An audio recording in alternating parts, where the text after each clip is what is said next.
શ્રી સ્વામિનારાયણ મુખ્ય મંદિર મૂર્તિ પ્રતિષ્ઠા મહોત્સવ નિમિત્તે આજરોજ બપોરના 3 કલાકે મહોત્સવ સ્થળથી બાઇક રેલીનું આયોજન કરવામાં આવ્યું હતું, જેમાં અંદાજિત 500 બાઇક અને 10 જેટલી કાર સવાર હરિભક્તો જોડાણા હતા.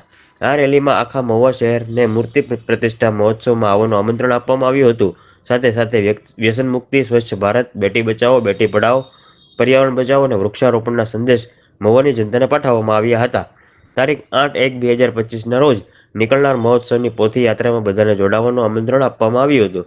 આગામી મહોત્સવમાં મહુવાની જનતાને અનેરો ઉત્સાહ જોવામાં આવ્યો હતો. રિપોર્ટર ચિરાગ ચોટલિયા સાથે રમેશ વેલારી, કલમયુદ્ધ ન્યૂઝ, મહુવા.